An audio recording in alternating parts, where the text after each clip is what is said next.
Welcome back to Algebra 1 Honors. This is lesson 11-6, the Pythagorean theorem. Now, you've seen the Pythagorean theorem before, so this should be a review. The Pythagorean theorem applies to right triangles, and it's a very useful idea. Okay?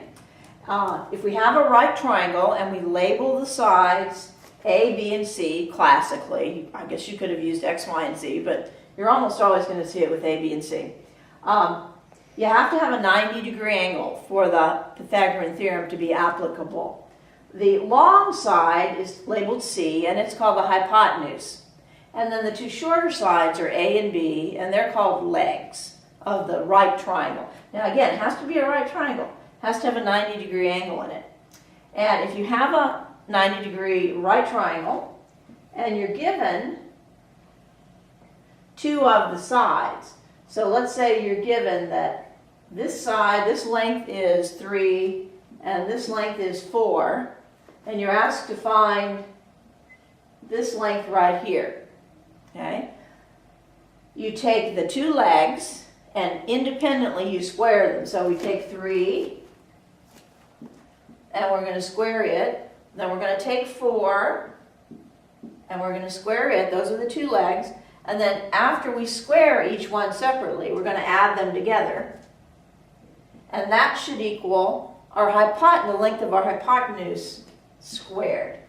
So we get 9 here when we square 3, 16 here when we square 4. That gives us 25 here equals C squared. Now, we take the square root of both sides. What number do we square to get 25? There's actually two. We could square 5, positive 5, or we could square negative 5, either one of those. But since we're talking about lengths in a triangle, we're going to cross this guy off, okay, and say C is equal to 5. Okay? Now, what if they gave us the hypotenuse? Let's try it that way.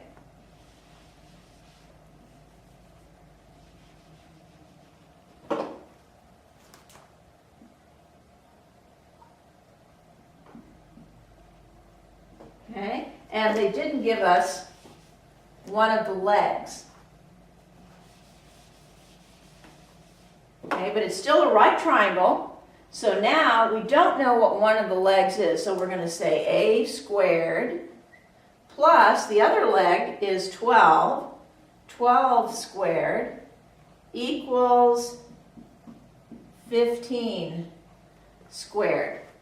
Okay, A squared, we don't know what A is yet. 12 squared is 144. 15 squared is 225. Okay, now we take 144 away from each side, and we get, what, minus 144 here.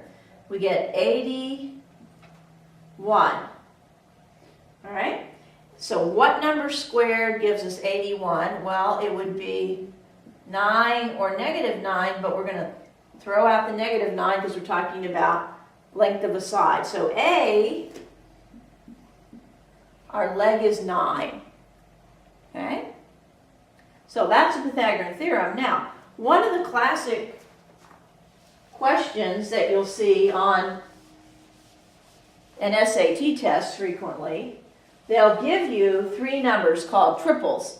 And they'll say, could these 3 numbers be the sides of a right triangle?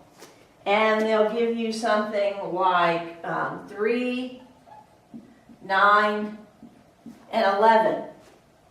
Okay, well, if you have to figure out if those are could be the sides of a right triangle, you take the two shorter ones. Those would have to be the legs. So you take the 3 and square it. You take the 9 and square it. Remember, because we square the legs, the A and the B, and add them together. And if this is a right triangle, if these could be the sides of a right triangle, then this one, since it's the longest, has to be the hypotenuse. So you take the two shorter ones, the two smaller numbers, square them, add them together, take the longer one, square it, And if you get a true statement, then you have three numbers which could make a right triangle. If not, then these are not the sides that could make a right triangle. But that's a classic SAT kind of question. So we get 9 here, 81 here, 121 here. Ooh, 9 and 81 is 90. 90 does not equal 121. So this is not what we call a Pythagorean triple. These could not be the sides of a right triangle, because they don't obey the rules that the sides of a right triangle have to obey, which is the Pythagorean theorem. Okay? Now,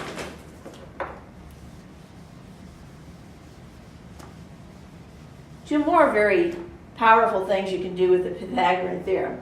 And we'll do one that's a little funny here. Okay? What if you had a building?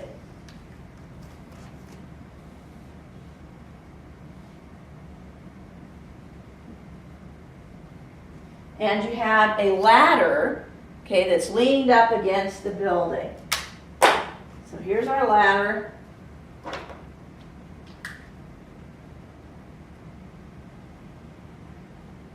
And we'll lean it up against the building. Okay, and this is the ground here. Okay, so we've got a right angle right there. We have a right triangle. And the ladder is 13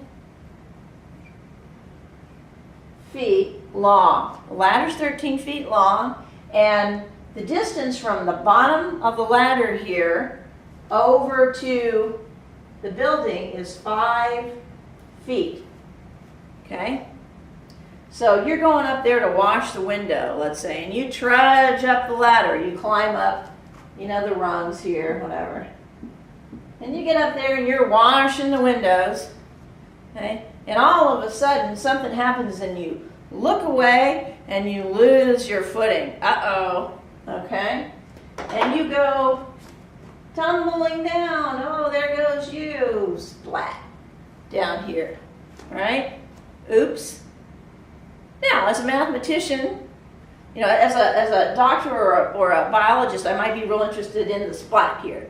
But as a mathematician, I'm going to ask, how far did you fall?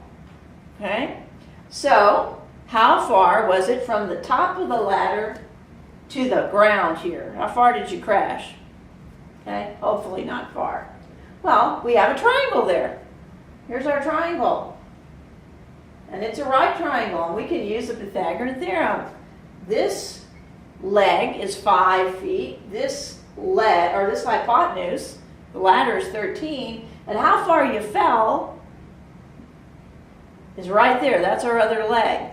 So we say a squared plus 5 squared equals 13 squared. So we get a squared. We're about to find out how far you fell and whether you survived or not, right?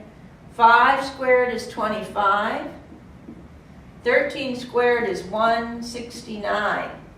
So we subtract and we get a squared equals 144. Oh, it looks like you might have survived the fall, because the square root of 144 is going to be 12 or negative 12. We throw out the negative 12 because it's a distance.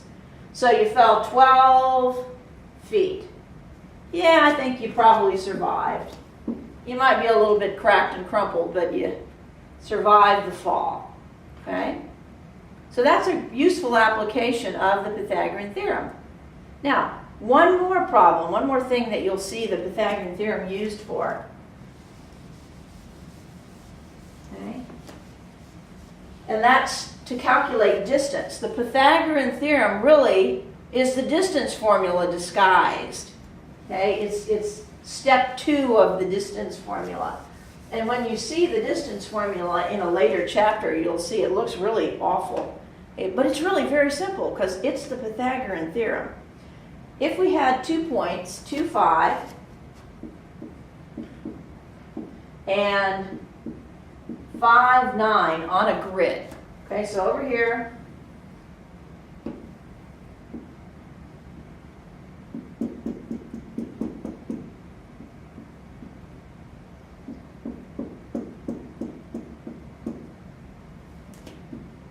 got our grid, and we've got 2.25. So we go over 1, 2, and then up 5, right there.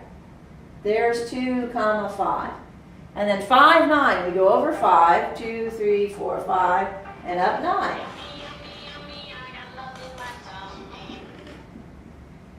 Okay?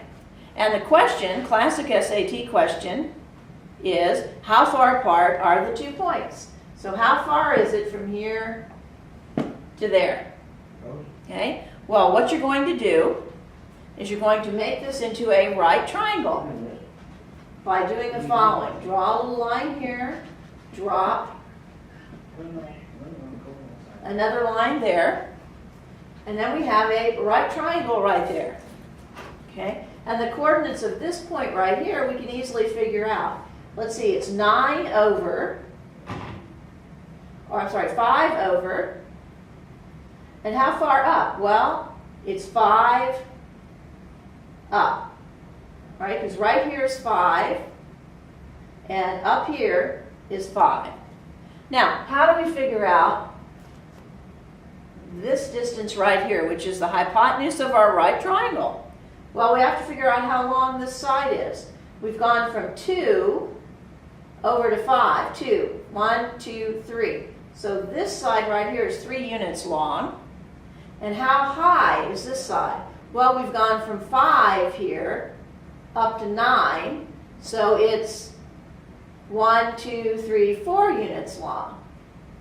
Okay? These are our 2 legs, because that's our longest side. So 3 squared plus 4 squared equals the distance that we're looking for squared. So 9 plus 16 equals c squared. 25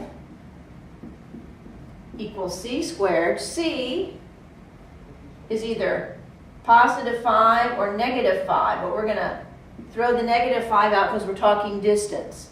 So the distance from this point right here to this point up here is 5 units. Those 2 points are 5 units apart in our coordinate grid. Okay, so the Pythagorean theorem helps us to discover distance, to calculate distance. Okay? And that's all there is to the Pythagorean theorem.